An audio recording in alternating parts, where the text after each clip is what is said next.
for kind words and all your wishes. I'm really happy that India Today has organized this Digital India Conclave,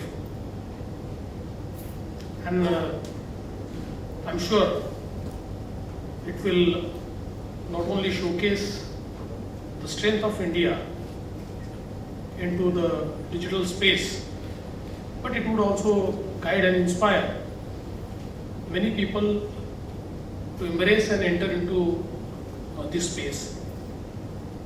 In fact, I was not present when the group discussion took place, but I'm sure Mr. Gautam and Kaustubh must have actually unleashed our vision of digital Maharashtra. And I may repeat few things, but I feel that you must take it in a sense that from Chief Minister to the Principal Secretary to the OSD, all of us speak in one language. We have one vision. So I think it's absolutely, I'm delighted to be part of this conclave. In fact, we really believe that the digital revolution in India has the potential to change the lives of people.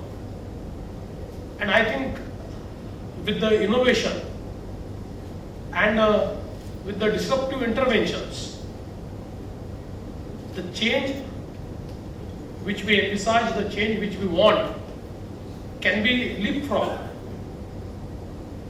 As the CEO of HP was telling us, that we are into a demographic stage of demographic dividend. But all of us must understand that this demographic dividend is not everlasting. We have passed first phase of the demographic dividend. And to be very precise, the fruits of demographic dividends or leveraging of demographic dividend can be for 25 years. It started 2010 and it will be at its peak by 2035. And then the curve will shift towards Africa. So I think we have a limited window, and with more than billion people, this country, if wants to get developed, I think only disruptive technologies can make us reach where we want to reach. And that is why this digital space is very important for our country. As we always say that our Honorable Prime Minister Atal Bihari Vajpayee, when he started Pradhan Mantri Gram Sadak Yojana in the 20th century, he used to say that one road reaches a village, it's not just a road, it's a way towards economy. Through that road, the healthcare, the education, it reaches a village. And from the village, the farm produce, the vegetables, the fruits, the milk, it comes to the city. So one single road actually starts the economic activity, accelerates the economy.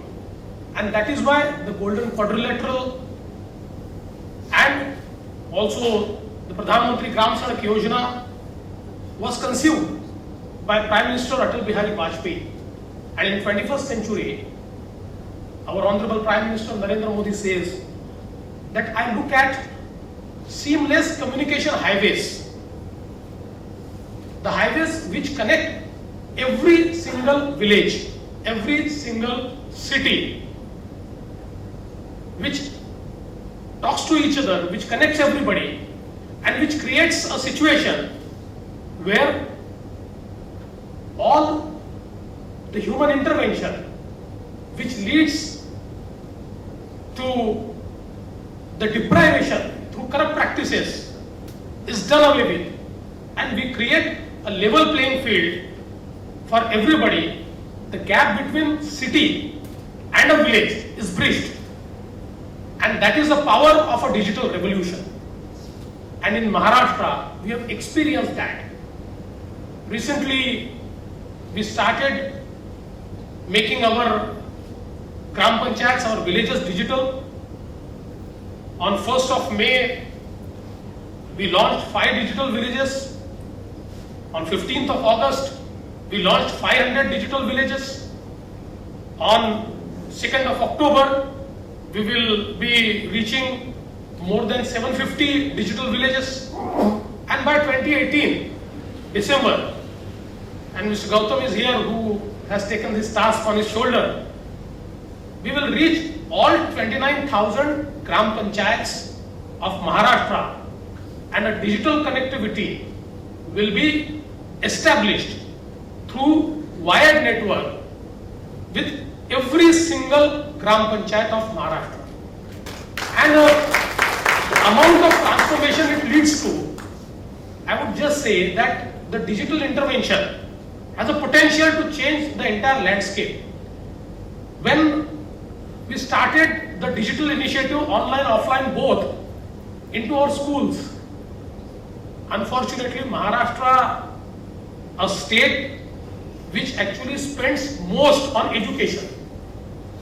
If you look at the entire education budget of Maharashtra, you will be amazed. We spend 55,000 crores on education.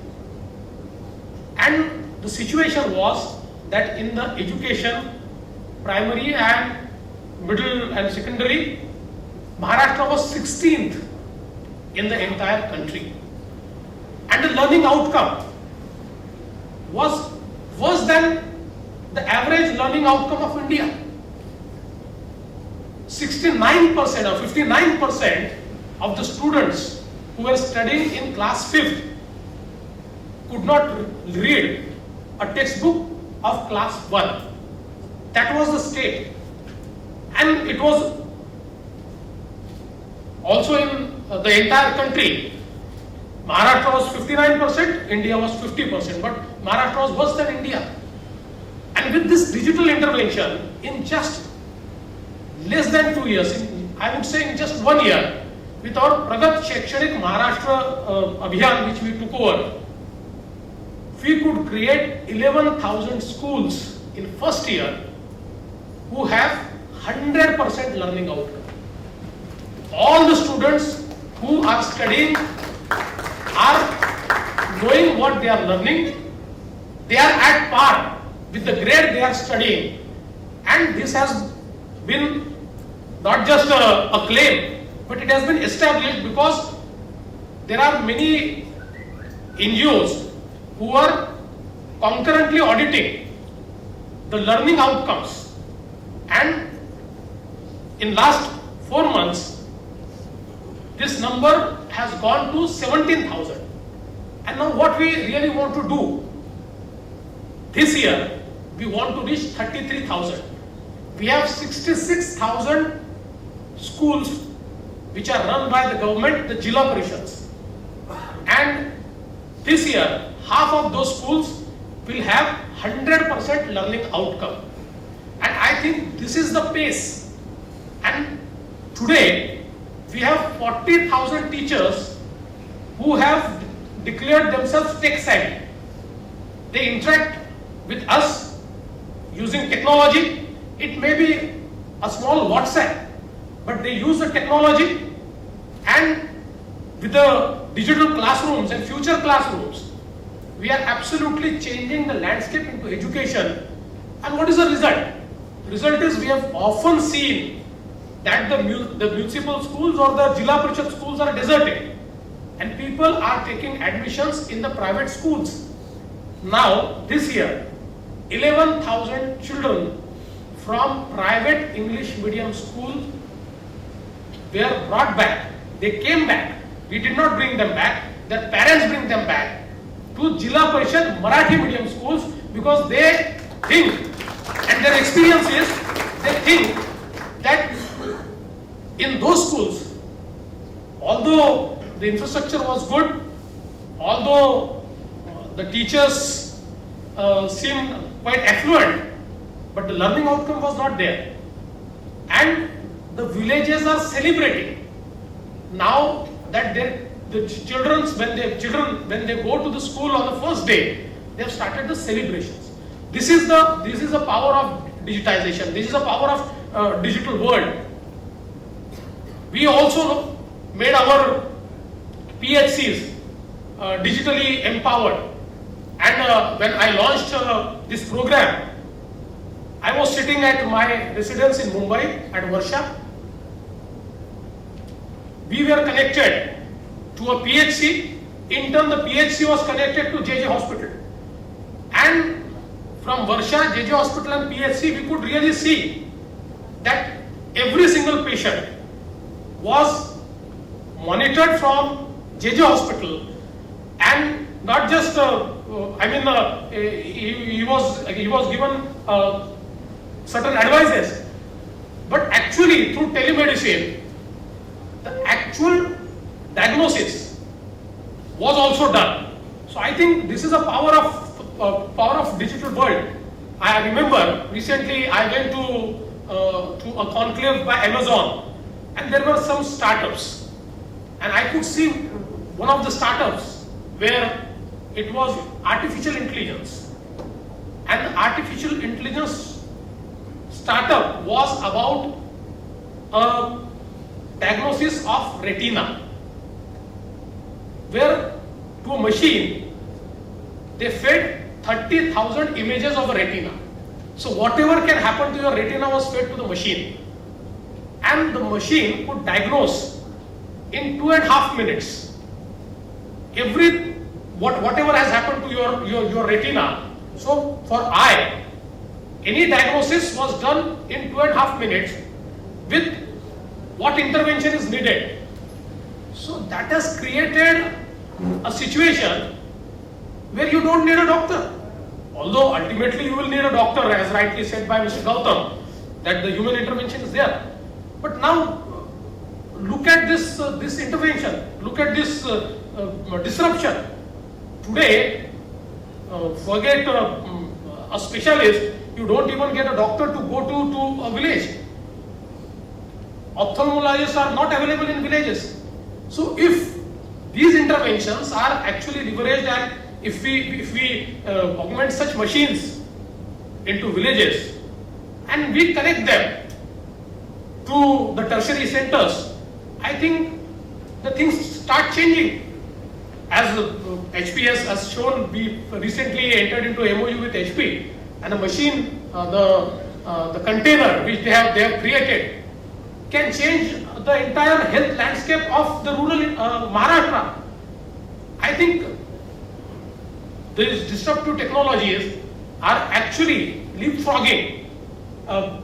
When I went to Microsoft and I met Mr. Nadella, I requested him that why don't you create a smart village in Maharashtra? I offered him Arisal. Arisal is one village which is infamous for malnourishment and deaths due to malnutrition. It's the capital of malnourishment deaths. And they use their technology of white space, and through using that technology, they created a smart village in Arisal. And now, it's not just that connectivity has established healthcare there, education there, but they have also created a virtual market for them. So all the artisans who are actually creating few things there have got a market. And through portals like Amazon or different portals, they have started marketing their products. And the market has developed. And after Arisal, the trickle-down effect has gone to 50 villages. And the entire area, which is 100% tribal, 100% infamous for malnourishment death, is changing. And the parameters are also changing. Now the parameters of malnourishment deaths have come down. And a lot of intervention. Because when we looked at why, after so many government programs, why are the deaths still happening? It was because of lack of communication. It was because of lack of response time. And this communication and response times, when we provided, the things started changing. So I think in Maharashtra, the things are changing very fast. I am a home minister as well, and when we took over, I took over as a home minister. The CCTNS program was actually started by the government of Maharashtra, government of India in 2009 into entire country. The crime and criminal tracking system, and actually none of the states could actually complete or even take it forward. We decided that in Maharashtra we will take it forward, and this CCTNS program, in just 1 year we completed. We started first police station to go live, and in 6 months we made all the police stations go live, and the entire CCTNS program was actually we made it go live, and now all our police stations are connected. And recently, using that connectivity, we launched e-FIR, which is for the first time in the country. Now the pilot project is launched in Pune. For 6 months we will be actually watching the Pune project and its outcomes and the challenges, and based on that we will roll it into entire state, and then the police station and jurisdiction will be obsolete, because anybody using ultimately a handheld device as well will be able to lodge a FIR, and the FIR will go to the proper police station, and he will get a copy of his FIR. First he will get a SMS where he will get a receipt, then he will get a copy, and ultimately, even based on that, every single action, if his FIR is converted into a charge sheet, and if somebody is arrested, is charge sheeted, every single point he will get the information. And now just think that when the data will start speaking to each other, police stations will start speaking to each other. Today we can see that a criminal, he commits a crime in one district and moves to the other district. So he's a charge sheeter here, he has committed 4 or 5 crimes here, and in another district he went away, he stays there, and his record is not available. Now all the records will be available, and I think with this system we will be able to bring down the crime. We are also creating in most of our cities the Safe City project. The Safe City project, which is a part of a smart city, where the CCTV network and these are the smart networks, where actually they will be assisting into not just crime investigation, but also assisting to creating digital evidences. So basically we are trying to move towards more scientific way of policing through all these initiatives. In Mumbai, our Safe City project, I think we are trying to make it go live on 2nd of October. And with that, leveraging the infrastructure which we created for the smart city, Safe City project, we will be starting 1200 hotspots in Mumbai. So entire Mumbai will be a Wi-Fi city. And leveraging that, and I think out of that 500 hotspots will start by November. And by next year, the entire Mumbai will be a Wi-Fi city. Nagpur will be a Wi-Fi city. Nasik will be a Wi-Fi city. Pune will be a Wi-Fi city. Aurangabad, we have just entered into a MOU with HP, where they will be helping us creating all this infrastructure, enterprise architecture into Aurangabad, Nasik, and Amravati. Cisco is assisting us. Cisco is assisting us in Nagpur. Into the smart villages also Cisco is assisting us. Oracle will be assisting us in Kalyan Dombivali. So with all these initiatives, now I think with these hotspots, they are not just hotspots for people to have some connectivity, but they can be leveraged by the municipal corporations. The municipal corporation can start a smart transport based on these hotspots. The municipal corporation can start smart parking. So entirely everything, all this, these initiatives, and finally a citizen is benefited because all these initiatives are actually based on his handheld. So whether I would get a bus, how much time would I get a bus, where is the bus I am standing for, I am waiting for, can be actually looked through a handheld. And based on that, one can plan his day. Or I go by my car, and whether I am getting a parking, where I will get a parking, I will know on my handheld. So if the parking space is available, I will go, otherwise I will not go. So all these things, all the smart initiatives, and as I think Kaustubh and Mr. Gautam must have told, that on 2nd of October, 350 of our services, all notified services will be online. And we have a Right to Service Act, and I think this will be the first state where the Right to Service Act will be enforced digitally. And it would also come on a mobile app. So that would actually transform everything, and I can claim that on 2nd of October, if somebody for these 350 services, he wants to avail any of such services, no person will have to visit a government office. His handheld will be his government office, his PC will be his government office, and we are also creating 30,000 Aple Sarkar Seva Kendra, each Kendra in each Gram Panchayat. So even if somebody does not know how to use these digital capabilities, he can use the Aple Sarkar E-Seva Kendra, through which he can actually augment all these services. So with this intervention, I think the biggest problem people face with the government is when they have to visit a government office. All of us know that government is a service provider, and when the services are not efficient, when the services are not transparent, when people have to go to office and look at certain faces which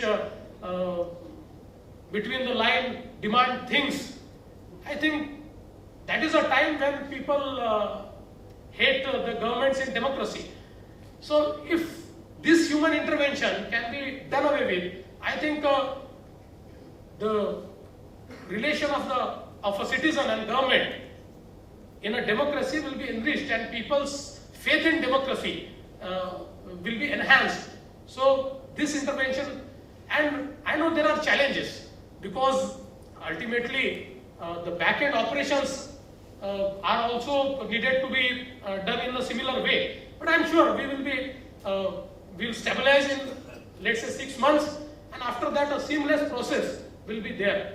I just want to mention here that I mean, there are so many digital interventions we have done that I would require 1 hour, but I know on your channel you will not give me 1 hour. So instead of editing my speech, I think it's high time that I should stop. But I would just like to tell that this digital revolution has really a power to change the life of last man.